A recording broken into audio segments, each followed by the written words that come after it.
BJP ರಾಜ್ಯಾಧ್ಯಕ್ಷರ ಬದಲಾವಣೆ ಆಗ್ತಾರೆ, ಕೇಂದ್ರ ಸಚಿವರಿಗೆ ಅವಕಾಶ ಸಿಗತ್ತೆ ಅನ್ನೋದು ಸುದ್ದಿ. ಇಲ್ಲ, ಏನು ಪಕ್ಷದಲ್ಲಿ ಅವ್ರದ್ದು ಏನು ನಡೆದಿದೆ ಗೊತ್ತಿಲ್ಲ. ನಾನು ಪಕ್ಷದಿಂದ ಉಚ್ಚಾಟನೆ ಆದಮೇಲೆ ಯಾರ ಸಂಪರ್ಕನಾಗೂ ಇಲ್ಲ. ನಾನು ನೇರವಾಗಿ ಕರ್ನಾಟಕದಲ್ಲಿ ಇವತ್ತು ಅಡ್ಡಾಡ್ತಾ ಇದ್ದೀನಿ. ಭಾಳ ಅದ್ಭುತವಾದಂಥ ರೆಸ್ಪಾನ್ಸು ಹಳ್ಳಿಯಲ್ಲಿ.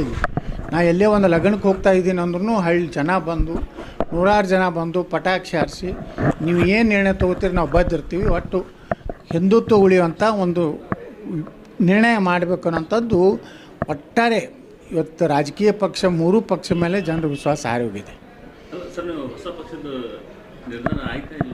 ಇನ್ನು ನಾ ಹೇಳಿನಲ್ರಿ, ವಿಜಯದಶಮಿ ತನಕ ನಾವೆಲ್ಲ ಅಡ್ಡಾಡ್ತೀನಿ. ಆದ್ರೆ ಒಂದು ಮಾತು ಹೇಳ್ತೀನಿ, ಈಗ ಇನ್ನೂ ಅಡ್ಡಾಡ್ಲಕತ್ತೀನಲ್ಲ, ನಾಳೆ ನಾವು ಇದಕ್ಕೆ ಹೊಂಟೀನಿ, ಹಾವೇರಿ ಒಳಗೂ ಒಂದು ದೊಡ್ಡ ಸಮಾವೇಶ ಈಶ್ವರಪ್ಪನವರು ನಾವು ಕೂಡಿ ಮಾಡ್ತಾಯಿದ್ವಿ. ಅಲ್ಲಿ ಏನು ಇವತ್ತು ನಮ್ಮ ಮುಗ್ಧ ಹುಡುಗಿಯರ ಮೇಲೆ ಏನೋ ದೌರ್ಜನ್ಯ ಆಗಿದೆ, ಅತ್ಯಾಚಾರ ಆಗಿದೆ, ಅದನ್ನೆಲ್ಲ ಖಂಡಿಸಿ ಇವತ್ತು ಹಿಂದೂ ಲವ್ ಜಿಹಾದ್ ಏನು ಹಿಂದೂಗಳ ಹೆಣ್ಮಕ್ಳ ಮೇಲೆ ಆಗ್ತಾಯಿದೆ. ಇದನ್ನು ಏನು ಕಾಂಗ್ರೆಸ್ ಸರ್ಕಾರ ಸಂಪೂರ್ಣವಾಗಿ ಹಿಂದೂಗಳ ರಕ್ಷಣೆ ಮಾಡಲಿಕ್ಕೇ ಆಗ್ತಾಯಿಲ್ಲ. ಜನಿವಾರ ಹಾಕ್ಕೊಂಡ್ರೆ ಜನಿವಾರದಲ್ಲಿ ಏನಾದರೂ ಕಾಪಿ ಇಟ್ಕೊಂಡು ಹೋಗ್ಲಿಕ್ಕಾಗ್ತದ? ಅಥವಾ ಜನಿವಾರದಲ್ಲಿ ಏನಾದರೂ ಅಂದರೆ ಒಂದೊಂದು ಸಮುದಾಯಗಳನ್ನು ಈ ರೀತಿ ಟಾರ್ಗೆಟ್ ಮಾಡ್ತಾಯಿದ್ದಾರೆ. ನಾಳೆ ಈ ಕೆಲವೊಂದು ಬಸವಾದಿ ಪ್ರಮುಖರು ಅಂತ ಹೇಳ್ತಾರೆ, ನಾಳೆ ವಿಭೂತಿ ಗುಂಡುಗಡಿಗೂ ಹಾಕ್ಕೊಂಡು ಬರಬೇಡತ್ತಾರೆ. ಅದ್ರಾಗ ನೀವು ಏನೋ ಒಂದು ಇದನ್ನು ಇಟ್ಕೊಂಡು ಬಂದಿರತ್ತಾರೆ. ಅಂದರೆ ಇದು ಒಟ್ಟೆ ಟೋಟಲಿ ಇದೊಂದು ಹಿಂದೂ ವಿರೋಧಿ ಸರ್ಕಾರ.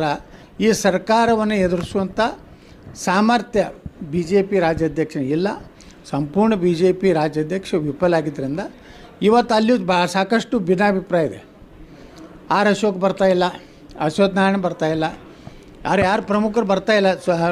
ಶ್ರೀರಾಮುಲು ಬಂದರೆ ಸುಮ್ಮನೆ ಕಾಟಾಚಾರಕ್ಕೆ ಬಂದು ಹೋಗ್ತಾರೆ. ಅಂದರೆ ಎಲ್ಲರಿಗೂ ಬೇಜಾರು ಏನಿದೆ ಅಂದರೆ, ಈ ವ್ಯಕ್ತಿಯ ಒಂದು 60 ಗಾಡಿ ತೊಗೊಂಡು ಬಂದರೆ ಅದು ಎಷ್ಟಾಯ್ತು ರೀ? 4 ಜನ ಬಂದಾರಂದ್ರೆ ಅಲ್ಲೇ ಒಂದು 200-300 ಜನ ಆದರು.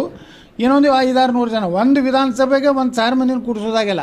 ಯಾವನೋ ಒಬ್ಬ ಭೂಪ್ ಹೇಳಿದ್ದೆ ನಮ್ಮ ಜಿಲ್ಲೆಯಲ್ಲಿ 150 ವಾಹನಗಳನ್ನು ಬಿಡ್ತೀನಿ, 10,000 ಜನ ಬರ್ತಾರಂತೇಳಿ ಒಂದು ವಿಧಾನಸಭೆದ್ದು. ನೀವು ಎಲ್ಲ ಕುಡಿದ್ರು 1,000 ಜನ ಸೇರಿಸಿಲ್ಲ. ಹಾಂ, ಸಿಟಿಯವ್ರು ಬರೋದಲ್ಲ ರೀ. ಸಿಟಿಯವ್ರಿಗೆ ಭಾಳ ಅವರು ಜನ ಎಲ್ಲ ಅಭಿವೃದ್ಧಿ ನೋಡ್ಯಾರ, ಸಿಟಿಯಲ್ಲಿ ಒಳ್ಳೆಯ ಕೆಲಸ ನೋಡ್ಯಾರ, ಮತ್ತು ಸುರಕ್ಷಿತ ಅದಾರ ಹೆದ್ದೆಗಳು. ಅದರಿಂದ ಏನಾಗಿದೆ, ಹೊರಗಿನವ್ರು ಬಂದರೂ ಸಹಿತ ಕಾಟಾಚಾರಕ್ಕೆ ಬಂದಾರೆ.